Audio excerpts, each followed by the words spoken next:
Vamos esperar uns minutinhos, Bruno, ver se mais gente entra.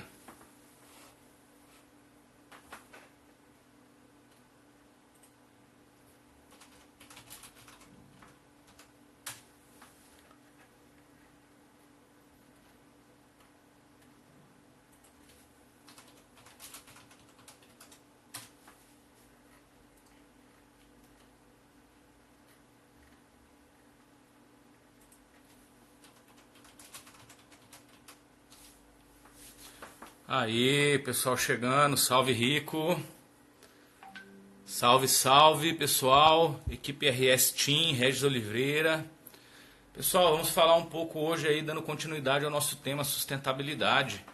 Beleza? Hoje estou trazendo meu amigo Pedro Brum. Se formou em geografia comigo. Fizemos o curso junto aí e ele vai dar um parecer sobre essa temática sustentabilidade.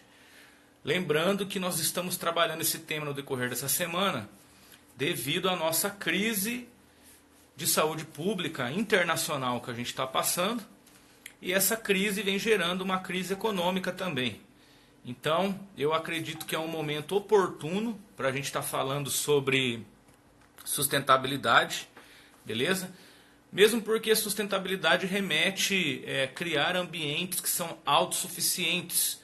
E normalmente nós temos as crises econômicas porque nós não possuímos esses ambientes autossustentáveis. Os ambientes dependem de outros ambientes. Então, quando a gente tem um entrave econômico, devido a essa característica de monetarização da sociedade, tudo para que as coisas funcionem é necessário o dinheiro.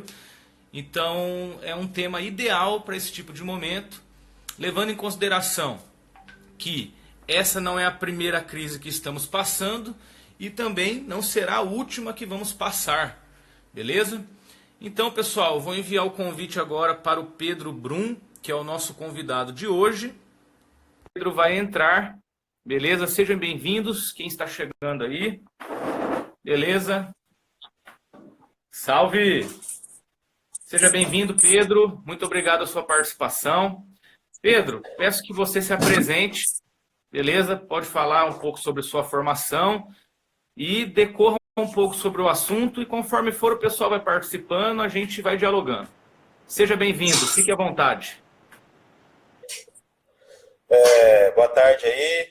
Fala, Yuri. É um prazer estar aí conversando com você, mano. É claro que a gente está fazendo um exercício aí de bater um papo também, de debater umas questões importantes aí. E eu acho que é oportuno esse momento da gente conversar sobre esse tema de sustentabilidade. É uma coisa que eu já trabalho vai fazer 10 anos. E a minha inserção nesse debate sobre sustentabilidade começou primeiro com os catadores de recicláveis, né?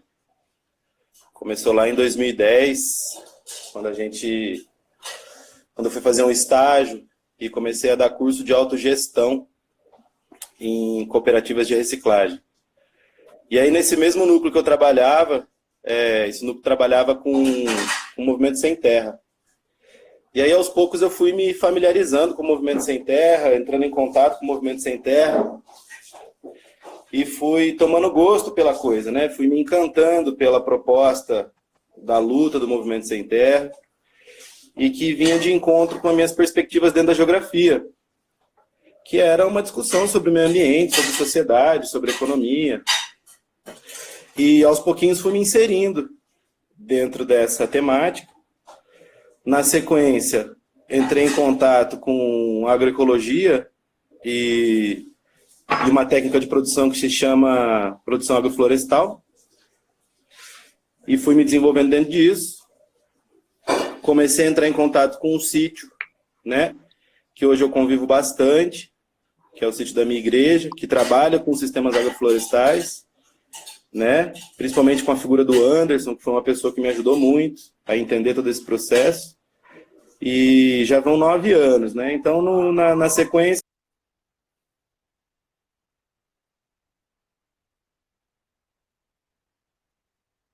Calma que ele volta. Vamos esperar um minutinho que volta.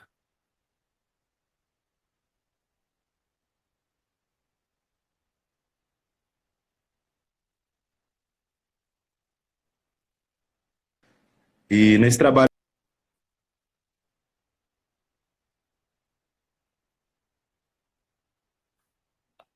Bom, eu vou enviar o convite de novo para ele.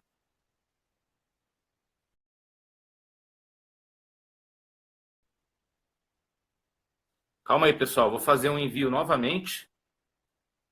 Vou enviar novamente aqui o convite. Vamos ter um pouquinho de paciência que a internet nos prega peças. Pronto, voltamos, Bruno. Bom, e aí fui me encontrando dentro desse debate de agrofloresta. Na sequência, eu tive uma companheira que trabalhava com bioconstrução. E aí também tive uma empresa que trabalhava com bioconstrução também, na qual eu pude me dedicar um tempo. E hoje eu estou como professor do Estado. E focado nessa discussão sobre sustentabilidade, sobre processos educativos, metodologias ativas para educação. E estamos nessa aí, mano. Nessa peleja. Ô, Bruno, eu gostaria que você falasse um pouco sobre as experiências que você teve aqui na Escola Milton Santos. Então, pessoal, quem não conhece a Escola Milton Santos, é uma escola que existe aqui na cidade de Paissandu, se eu não me engano, é isso? Isso. Próximo aqui à cidade de Maringá, vizinha, né? E eles têm um trabalho de agroecologia bem bacana lá. Então, o Bruno teve já algumas participações. Você pode dar um parecer sobre a escola para nós, Bruno? Então, a Escola Milton Santos é uma escola de formação técnica, né? Ligada a um projeto do governo federal, que é o Pronera. O Pronera, ele estimula a formação técnica dentro de um projeto maior, que é o projeto de reforma agrária. Então, na Escola Milton Santos são ofertados alguns cursos técnicos para atender a demanda de formação do Movimento Sem Terra, né? Então, é uma escola consolidada, já formou bastante gente. E, além da formação, ali também é um núcleo de mobilidade dos camponeses, né, ligados ao movimento. Então, algumas pessoas elas fazem cursos na universidade. E por ali se desenvolvem várias metodologias de produção ligadas à agroecologia, né? Não só metodologias de produção agroecológica, mas também como formativas também. Formativas no próprio conceito de organização coletiva do Movimento Sem Terra. Então, presta serviço à comunidade, né? É um ponto de apoio às universidades também, né? Então, é uma escola bastante referência no norte do Paraná, devido à sua consolidação já e às experiências que tem. Eu comecei a trabalhar com a Milton Santos em meados de 2009, como acadêmico ainda, né? Principalmente ligado ao DCE, o Diretório Central dos Estudantes. E aos poucos a gente foi se envolvendo. Inclusive, a gente aí da Geografia da UEM ajudou na construção de 2 jornadas de agroecologia. Jornada de agroecologia é um momento de reunião dos camponeses aqui do Paraná, principalmente, em que vem gente do Paraná inteiro, com uma grade de atividades, uma série de coisas relacionadas à agroecologia. Então, a Escola Milton Santos é uma escola de referência, que vale a pena quem não conhece, ou quem gostaria de conhecer mais o Movimento Sem Terra. Eles são super acessíveis, né? Tem atividades direto, é só entrar em contato e procurar conhecer. É importante você bater no ponto do Movimento Sem Terra, Yuri, porque a gente tem um paradigma um pouco equivocado sobre o que é o MST, né? O que é veiculado na grande mídia possui um tom mais pejorativo sobre o que é o Movimento Sem Terra. Onde, na realidade, se a gente for estudar a estrutura econômica do Movimento Sem Terra, é de uma importância ímpar para o momento atual que a gente está vivendo, né? A gente está acompanhando agora uma crise provocada pelo coronavírus, mas uma crise econômica que já vem se estendendo de outros tempos, né? Se a gente fosse trabalhar com Marx, a gente podia entender essa crise a partir de 2008. E esse processo e essa crise, ela se dá muito mais por uma monopolização dos meios produtivos, né?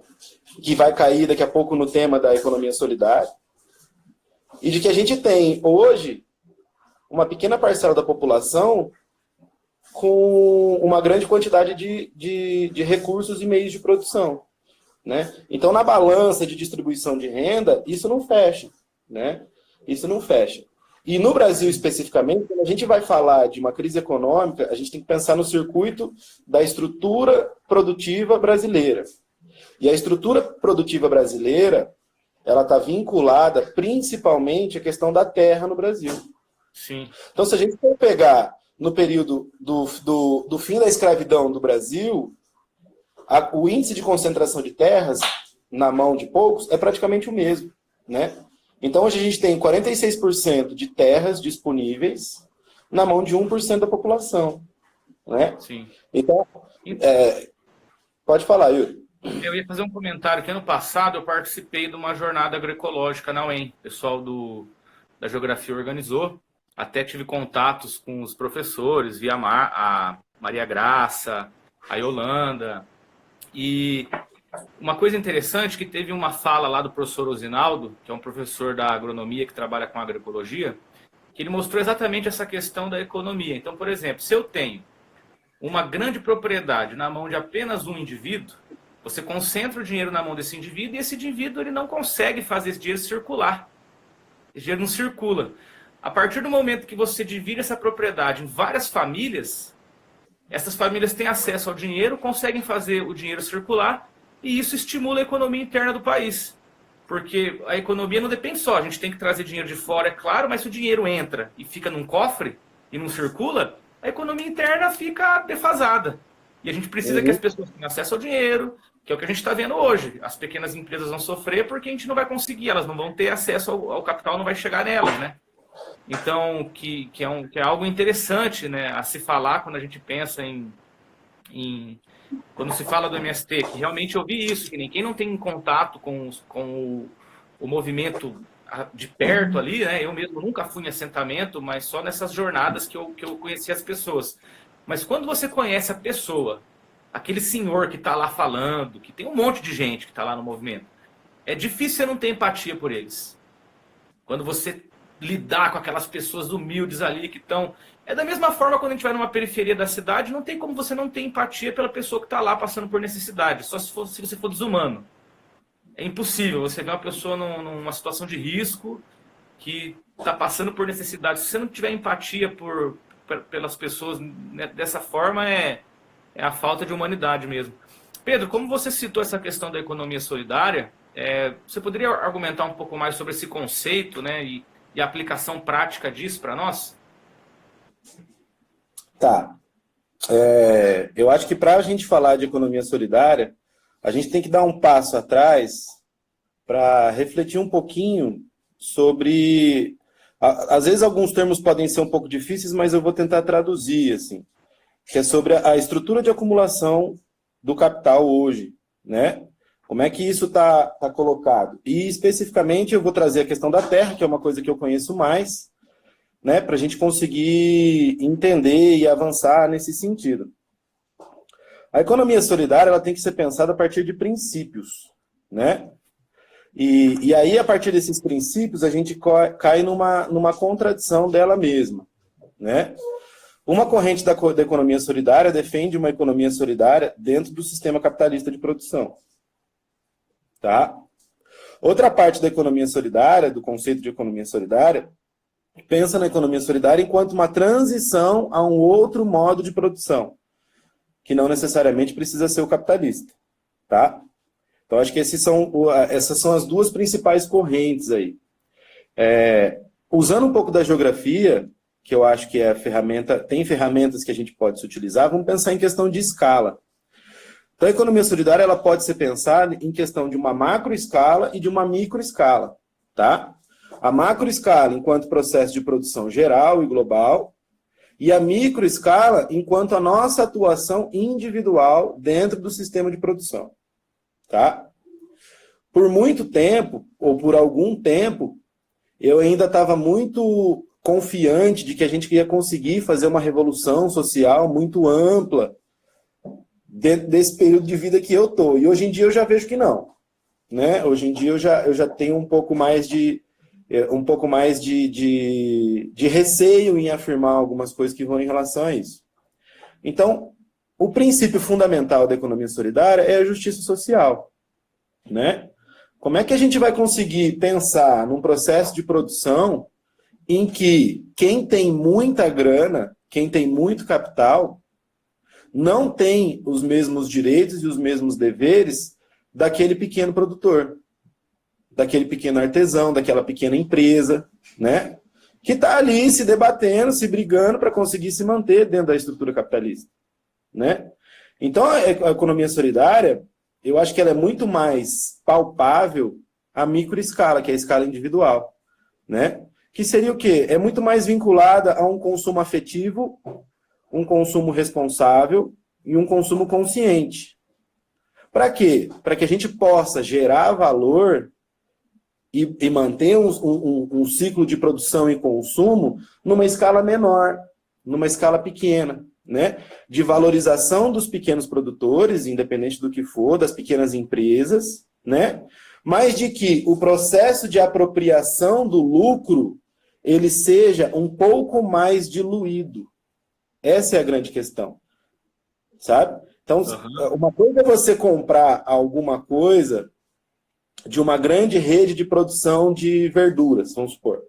Vamos pegar os fornecedores de tomate do Mufato, né? Alguns Mufatos, eles conseguem fazer uma compra de produtos de forma regional. Outros pegam de grandes fazendas, sabe? Então, a nosso nível local, o que cabe a nós? Refletir de que maneira o valor está sendo agregado e de que maneira a gente pode consumir de maneira que essas coisas, esse ciclo produtivo, gere mais valor para quem está inserido no processo. Sim.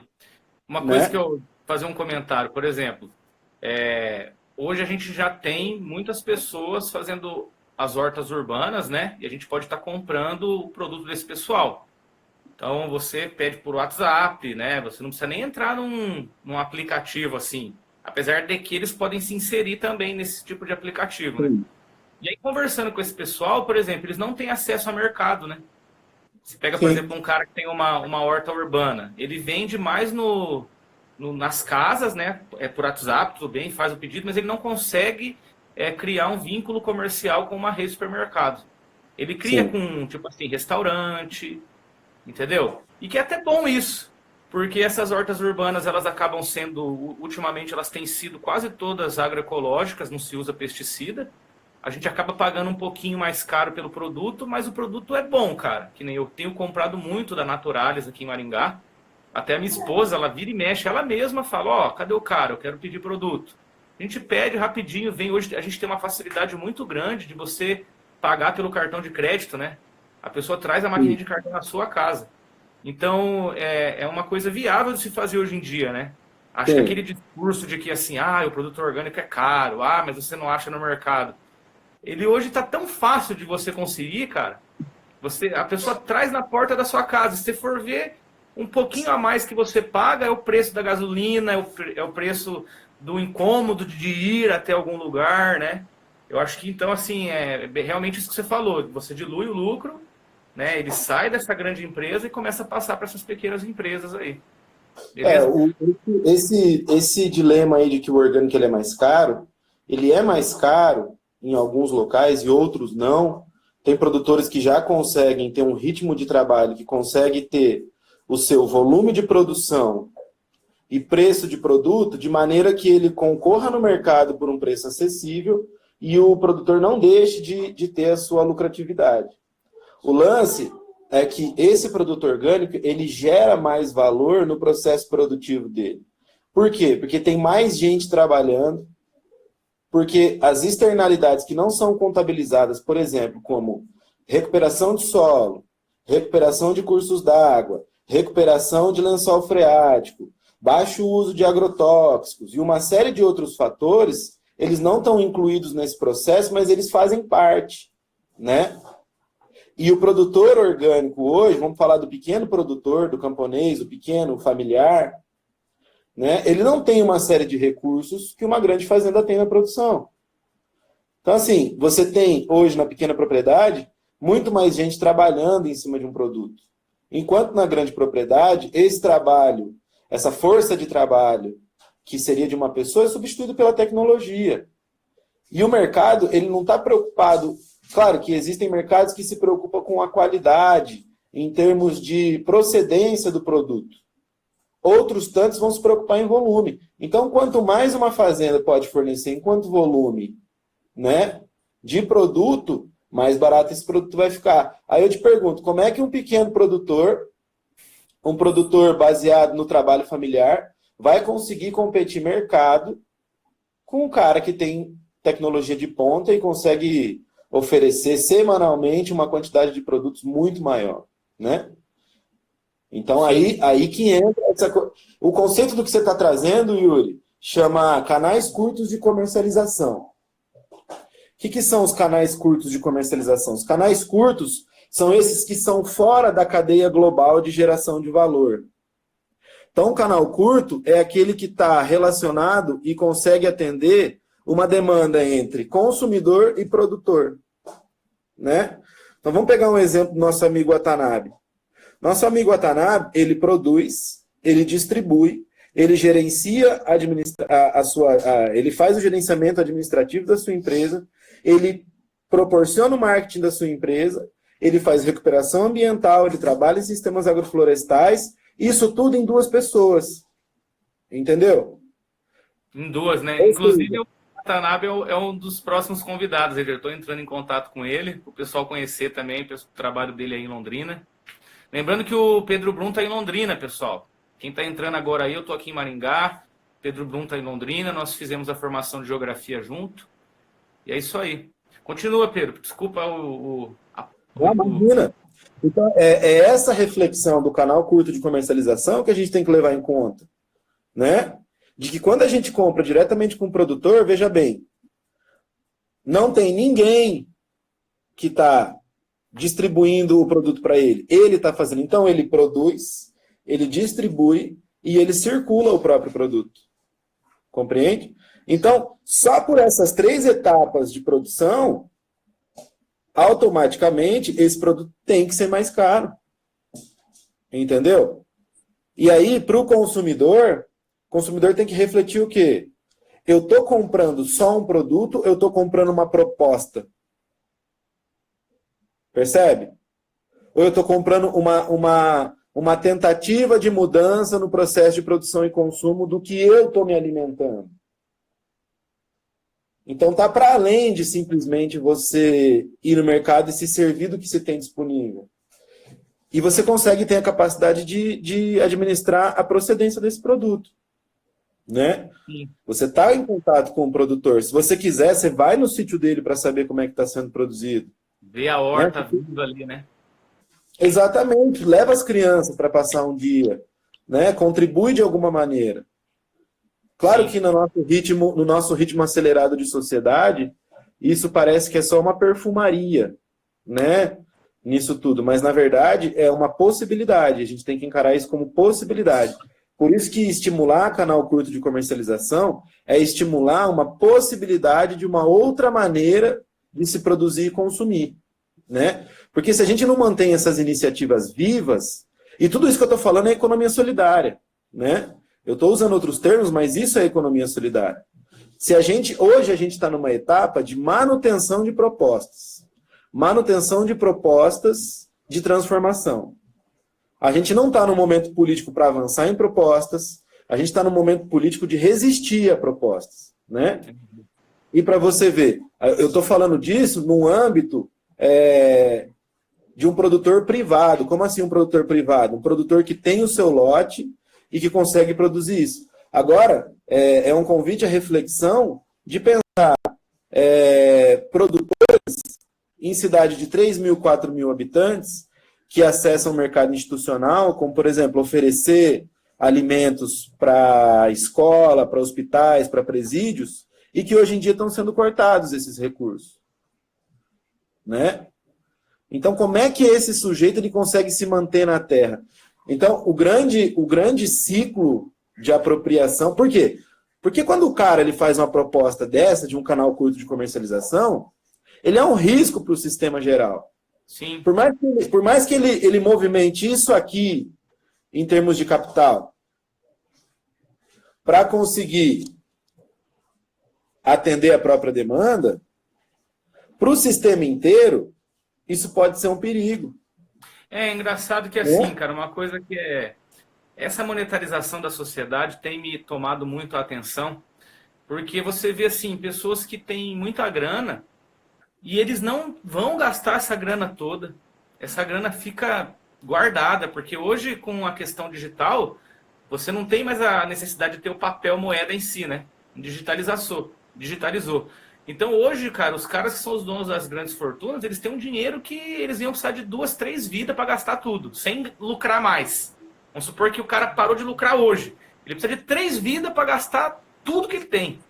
De tanta grana que ele tem. E mesmo assim, cara, existe, não sei, uma ganância interna do ser humano, um medo de perder o volume, né, cara? A gente fica naquele armazenamento e grana. Mas é duro. Pessoal, fiquem à vontade para fazerem perguntas, tá bom? Para ir direcionando a conversa, a participação de quem está entrando aí na live é importante. Ou mesmo comentários, façam perguntas que a gente vai lendo aqui e nós vamos tentando dar continuidade. Ô Pedro, você falou no começo da sua fala em relação aos catadores de lixo, correto? Uhum. Catadores de lixo. Isso, de reciclável, né? Tem como a gente trazer essa discussão também para a economia solidária? Tem sim. Pensar no qual que é o grande, o que motivou a organização dos catadores de recicláveis e o que a economia solidária defende hoje frente aos catadores de reciclagem. Uma regulamentação e um trabalho associativista, né? Então é um fomento a que eles trabalhem na forma de cooperativas, né? Para justamente, a partir dos princípios da economia solidária, fazer essa divisão, digamos, mais justa em relação aos recursos que são captados, né? Então a história do movimento dos catadores ela vem em cima disso, né? Então, quando eu trabalhei com os catadores de recicláveis, ainda estava num começo ainda de estruturação das cooperativas aí de Maringá, Sarandi e Paysandu, né? E aí tem um ponto positivo e tem um ponto negativo em relação ao entendimento da economia solidária e esse aspecto associativista dos catadores de recicláveis, né? Então eu vou trazer primeiro o ponto que é a crítica aos catadores de recicláveis em associação. Qual é o problema? Você tem, então, um grupo de catadores que vão se associar e vão trabalhar de forma cooperativa. E isso pode ser uma iniciativa, digamos, de vanguarda em relação à mudança estrutural da economia. O problema é, por vezes, os catadores eles pegam e acumulam uma certa quantidade de recursos.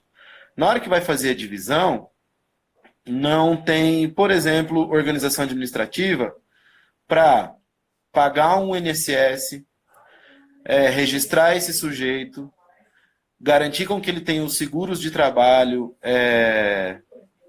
de forma garantida, né, que eles tenham acesso a isso e que isso seja uma coisa permanente. E, em contrapartida, eles têm um lucro dividido. Digamos assim, né? Qual é o problema disso? Você tem uma precarização da relação de trabalho. Quando você tem uma cooperativa que não consegue atender a essas questões trabalhistas com mais ênfase, né? Esse foi um dos problemas que eu identifiquei e foi o que eu comecei a me distanciar das cooperativas de catadores de recicláveis. Por quê? Porque eu me via acompanhando o faturamento mensal de um valor muito baixo dos catadores, né? E que muitos recebiam, naquele momento a economia estava em alta, né? Muitos deles com propostas de emprego com carteira assinada, com seguro trabalhista e uma série de outras coisas, e eu motivando eles a continuar enquanto catadores recicláveis em cooperativas. Entendi. Né? Então era muito mais vinculado a uma ideologia de transformação social do que, de fato, a vida das pessoas e o que elas estavam passando, Entendi. né? Então isso é um ponto ruim da cooperativa, você acha? O lucro Isso é é um muito ponto pequeno? de vista. Isso é um ponto de vista. Um ponto de Depende vista. da situação e depende do grau que a cooperativa se encontra, Entendi. né? As que eu acompanhei que estavam no início, você tinha... Pô, cara, é difícil você motivar um cara a ficar num serviço que, na época, não tinha uma estrutura adequada, era um trabalho difícil de realizar, com materiais de Inteiro difícil, andando, né? para receber muito pouco, sendo que ele tinha uma proposta de emprego que ele poderia receber mais, né? Ô Bruno, por exemplo, que nem, qual que é como a gente pode fazer uma análise em relação, que por exemplo, hoje em dia em Maringá, a gente tem a coleta seletiva do lixo, que daí é o Estado que está agindo, né? Eu não sei se é uma empresa privada que foi contratada, mas eu lembro que quando a gente não tinha isso, eu separava na minha casa o lixo e levava até a cooperativa. Eu fazia Uhum. isso, eu separava o lixo, na época eu não era casado, morava com a minha mãe ainda, então eu separava, eu tinha um uninho, né? Enchia o uno de lixo até o topo e ia direto na cooperativa.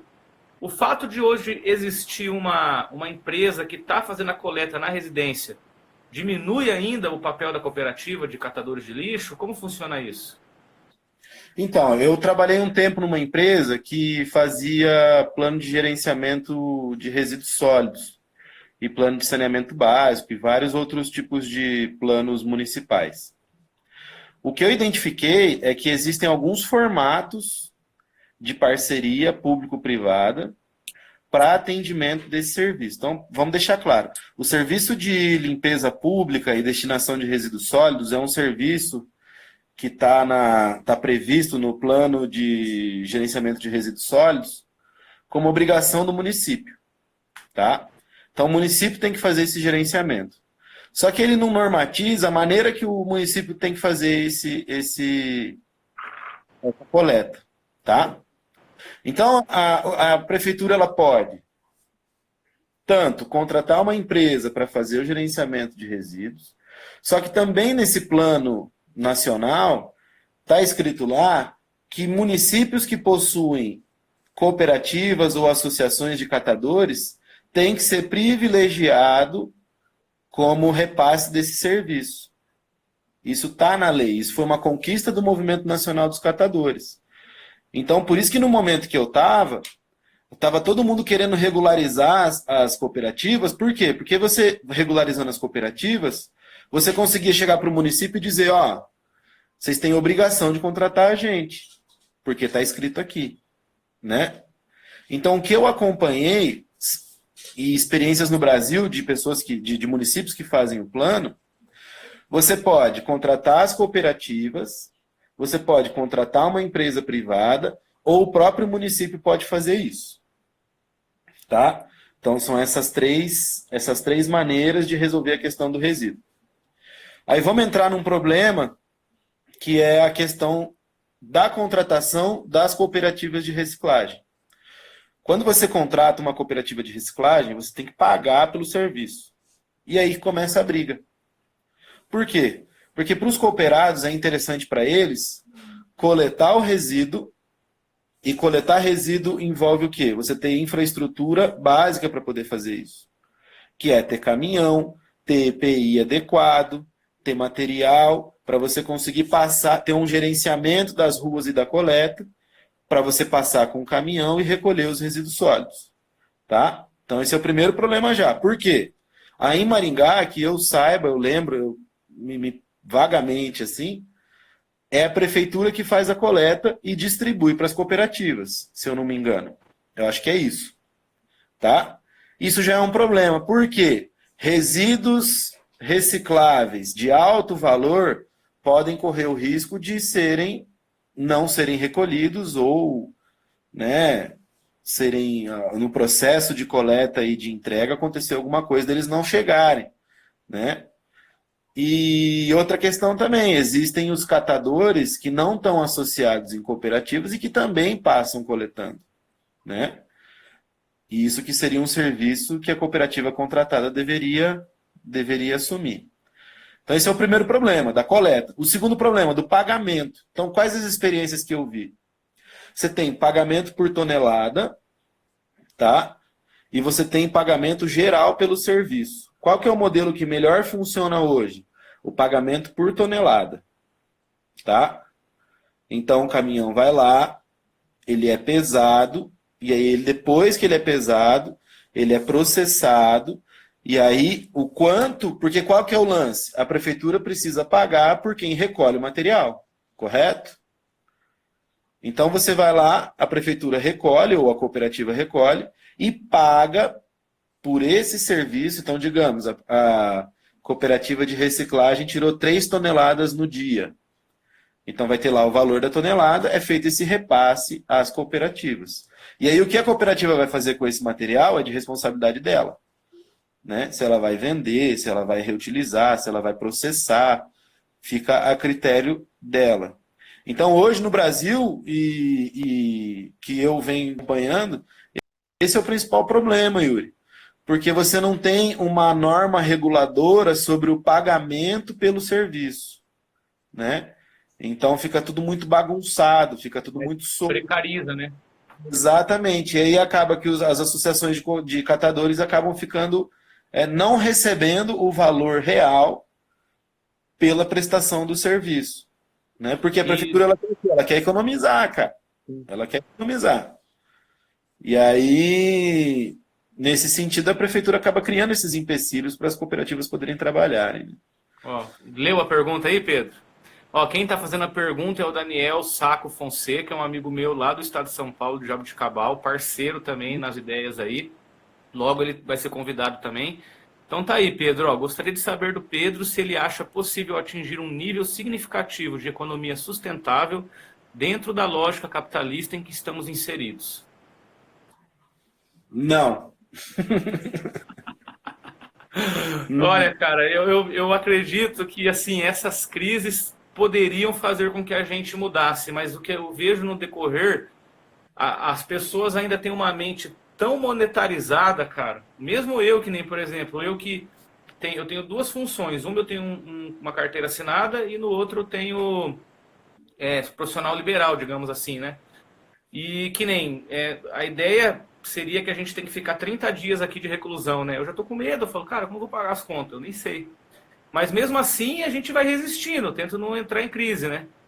Mas a gente mesmo imagina, olha, eu estou trazendo a ideia de sustentabilidade e mesmo assim ainda lá no meu íntimo, no meu interior, ainda existe essa preocupação monetária. Que eu acho que o grande lance, cara, o que peca na gente é que a gente não conseguiu encontrar uma forma ainda de organizar a nossa sociedade no nível estrutural que existe hoje, sem essa monetarização.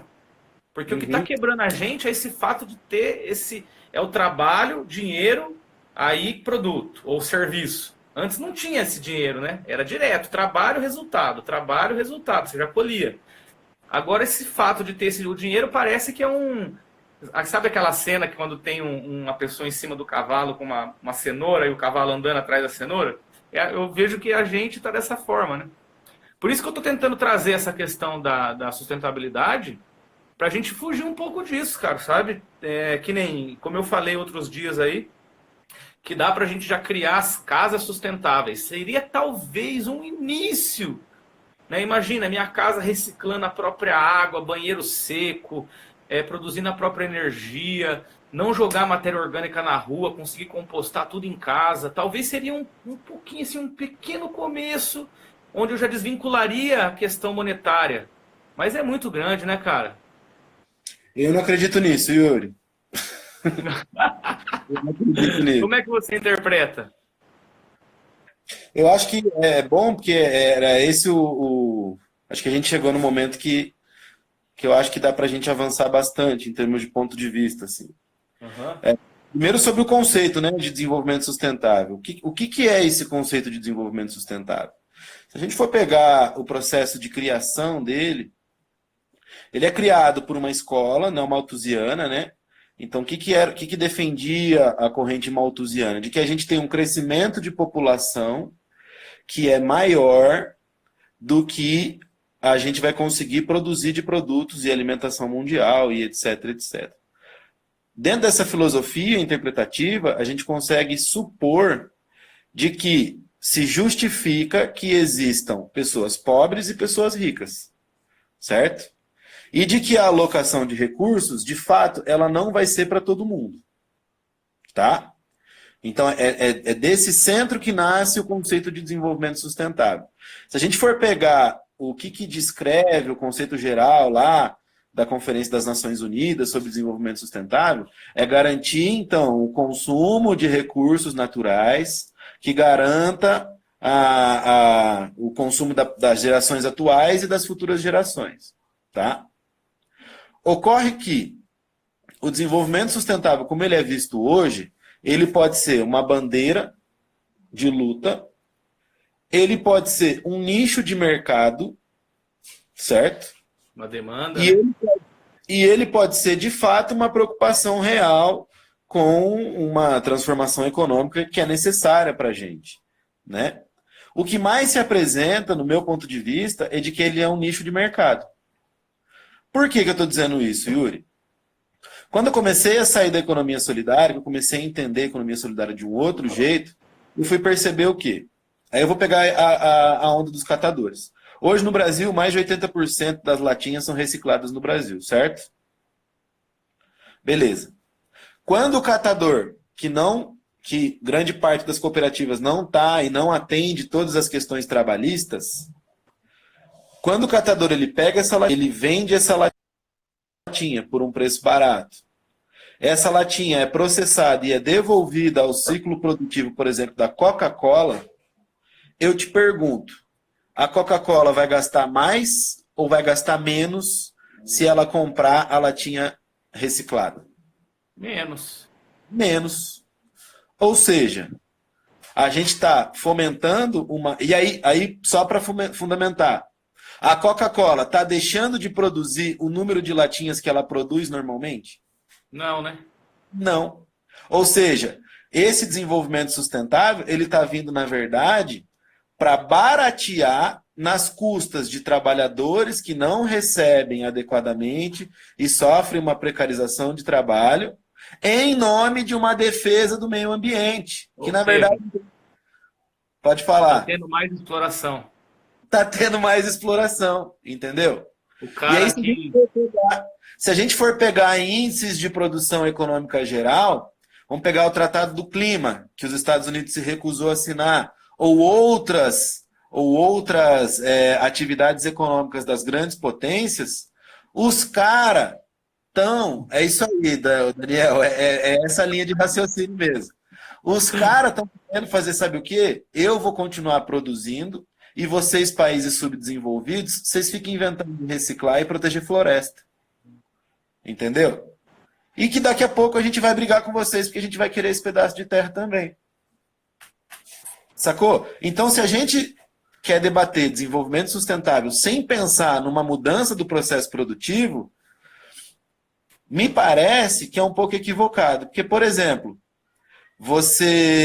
a gente quer, em cima do desenvolvimento sustentável agora, a produção de placas fotovoltaicas para geração de energia, correto? Sim. Aí eu pergunto, o nosso principal combustível hoje é o petróleo. Está parando a produção de petróleo? Não. Você acha que vai parar a produção de petróleo a larga escala? Eu acho que vai continuar usando para a indústria, principalmente, poluindo para caramba, e também eu vejo que, assim, tem carro elétrico, mas o carro elétrico é para alta classe social. Exatamente, Yuri. Não tem um Uninho, não tem um Uno elétrico, um Gol elétrico. É um super carro híbrido que você pode ainda usar o combustível ou não. Então, eu entendo dessa forma também. Então, e aí, só para concluir, para não ficar bagunçado, quando você pega, por exemplo, as placas fotovoltaicas, você está beneficiando quem no processo produtivo?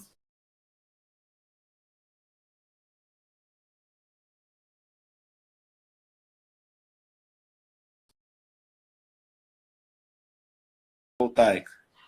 Pode ser que eu tenha um dia, mas vai para ser o quê? Vai para ser vai servir para reduzir o meu padrão de consumo e os meus gastos com energia. E aí, Yuri, uma máxima que é da Arlete Moisés Rodrigues, que tem um artigo de desenvolvimento sustentável bem legal, que ela fala o quê? O próprio sistema capitalista, ele produz o desenvolvimento sustentável porque essa produção econômica eu gero externalidades ambientais. Então, quanto mais, quando eu falo externalidade ambiental, estou falando de poluição, degradação de rios, né, degradação de solos. E aí o que eu faço? Eu crio uma tecnologia de compensação onde eu destruo e eu corrijo e eu gero mais dinheiro. Eu consigo ter uma apropriação de capital maior. Entendi. Entendeu? Tô ouvindo, cara. Aí, a gente está refletindo sobre se a produção econômica ela está mudando? Não. Não tá, né? Continua beneficiando, que nem o grande empresário, ele acaba, ele gasta menos, aumenta o lucro, e aí tá esse prejuízo está indo nas costas lá do catador que está na base da pirâmide, trabalhando mais, suando mais, ganhando pouco, se ferrando E mais. aí, Né? isso eu destruo e eu corrijo a minha destruição. Eu ganho destruindo e eu ganho corrigindo a destruição. Sacou? Entendi. Então, entra cara, nisso que o Daniel... sim, por isso que a gente tem que, então, discutir realmente essa questão do consumismo, né? Isso. Tem que abrir mão do consumo mesmo, não tem como.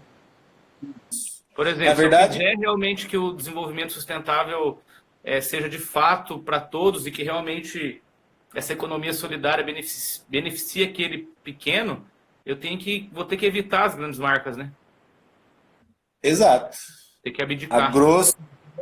A grosso modo é esse. E não é abdicar, mas é valorizar o consumo próximo, né? Uhum. Não, E aí aquilo que a gente conversou no começo, né? De que eu não compro apenas o produto, eu compro a proposta de manutenção de uma coisa diferente, né? Sim. É interessante. Então, Guerreiro, pessoal, alguém quer fazer alguma pergunta? O pessoal é tímido, o pessoal não pergunta, né, cara? Ninguém quer fazer alguma exclamação? Eu acho que é uma tecnologia nova, né, cara? As pessoas, Olha o elas estão... meu irmão entrando na live. Fala, Johan. Meu irmão é outro que eu quero chamar também para discussão. Qualquer hora vamos fazer uma live com ele aí. Mas então é isso. Então vamos Sangue dar bom. continuidade, cara. Continua o discurso, Pedrão. Olha lá, Ó, vamos ver vamos ali, ver, ó. ó. É preciso ter um consumo responsável, mas só vai mudar alguma coisa significativa com políticas públicas, não é? É, realmente. O que você fala de intervenção do Estado aí?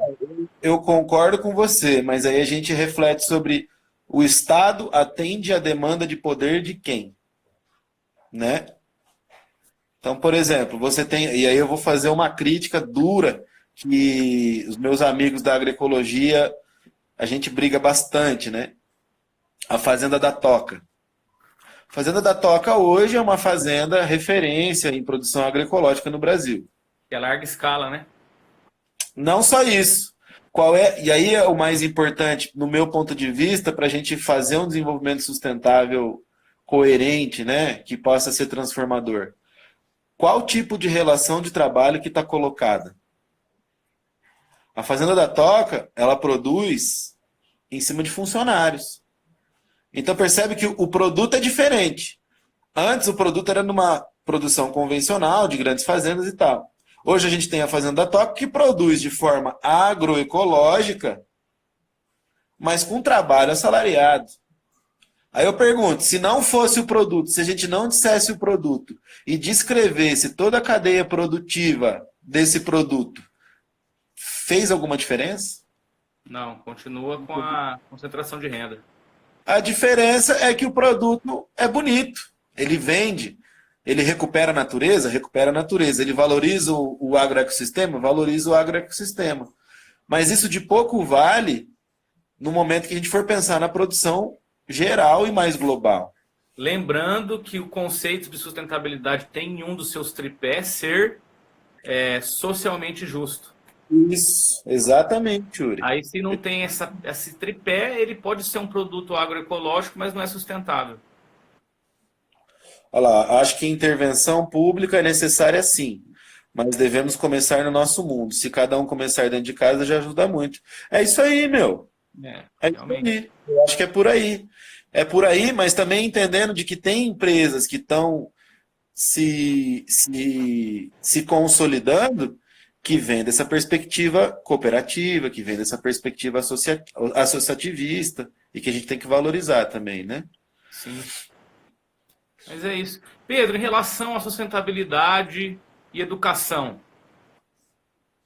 que já deixando esclarecido aqui que para as próximas lives futuramente vamos falar também sobre educação, né? Será que dá para a gente trazer a discussão aqui?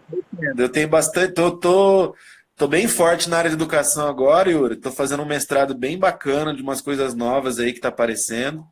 E vai ser massa, cara. Em cima do que você gosta de trabalhar, que é autoridade e autonomia. Boa.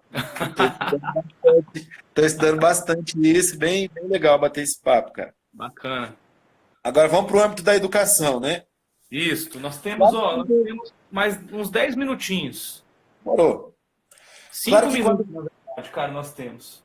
Tá. Claro que eu não vou chegar na escola e dizer que desenvolvimento sustentável, do jeito que é colocado, é uma bosta. Não vou fazer isso, Uhum. né?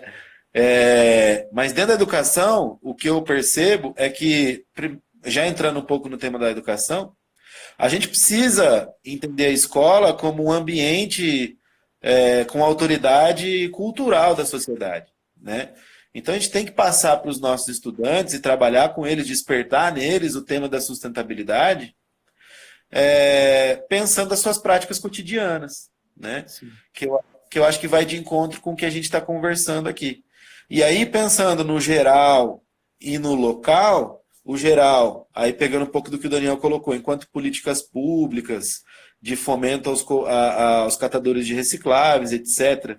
E o individual, que é o estudante, no caso, como é que eu vou trabalhar esses temas de maneira que localize o meu estudante para entender que hoje a gente tem mais de 30% das terras do mundo degradadas, que não dá para fazer mais nada, sabe?